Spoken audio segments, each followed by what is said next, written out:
Hello everyone, welcome to the module on the Professional Learning Community, also known as PLC. The objectives of this online module is to facilitate a common understanding of the following: what perspectives have shaped our understanding of PLC, what guides our Singapore PLC model, how PLC impacts us, how we can implement and sustain effective PLCs in schools, and how an ideal PLC looks like in a school. Let us first examine the various perspectives that have shaped the development of PLC. PLC has been shaped by the various works of Dufour and Aker, Schmoker, and Heap and Huffman. Dufour and Aker believed that teachers need to work in prearranged teams to improve their classroom practices. A few years later, Schmoker's studies concluded that PLC is a type of professional development to improve student performance and classroom instruction.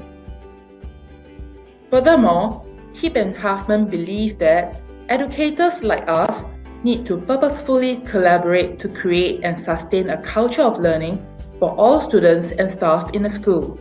This is based on the premise that in order for students to learn, staff must learn too. With these three perspectives in mind, let us now look at what guides our Singapore PLC model. Our Singapore PLC model is guided and adapted from Dufour and Aker's 3 big ideas and 4 critical questions. Let's look at them now. The first big idea is ensuring that students learn. PLC focuses on and is committed to the learning of every student. Thus, the relevant question in a PLC is not what was taught, but rather what was learned. This shift in focus underpins the work of a PLC. In a PLC, school leaders and staff work together to ensure that all students learn essential knowledge and skills and aspire to attain high levels of achievement. The second big idea is building a culture of collaboration. When staff work in teams, contributing as equals, a sense of shared purpose, collegiality, and community is present. In a PLC, every staff takes responsibility for the learning of all students and not just his or her own students.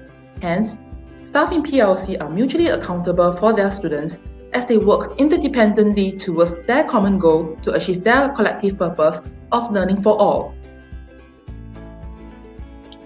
Lastly, the effectiveness of PLC are ascertained by outcomes related to the holistic development of students. Every PLT in the school participates in an ongoing process of identifying the current level of student achievement, establishing SMART goals to improve on it.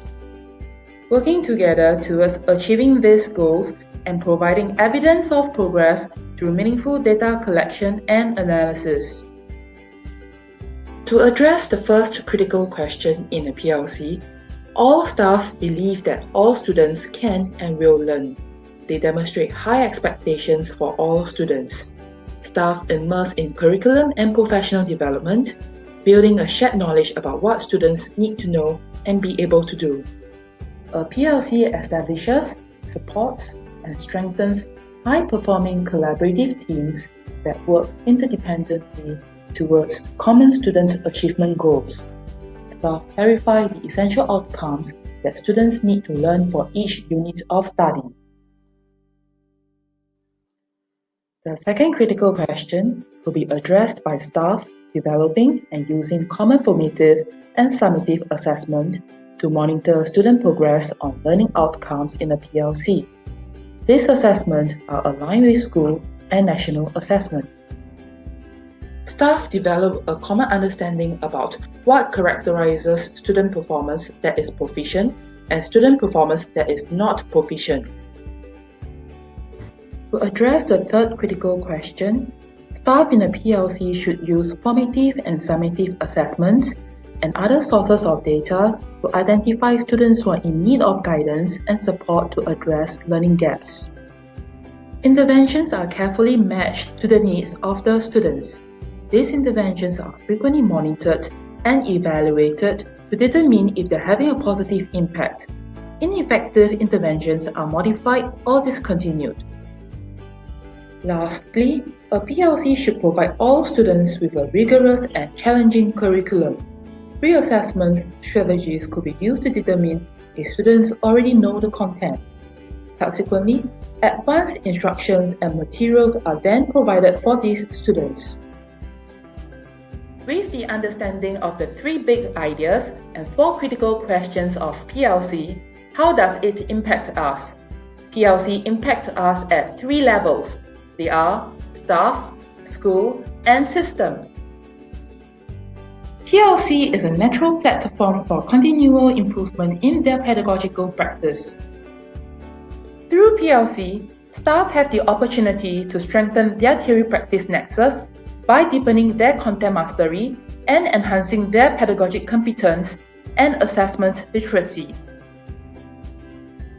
PLC provides school leaders with a systematic approach to leveling up classroom practice through processes and protocols to ensure staff strengthen their theory-practice nexus by translating knowledge into effective pedagogical practices.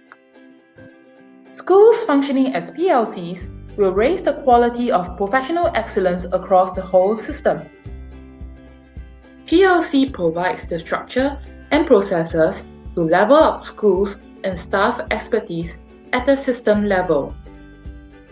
Sharing of tacit knowledge and effective pedagogical practices through networks of PLCs strengthens collaborations amongst PLCs and lead to high-quality teaching and learning across the system.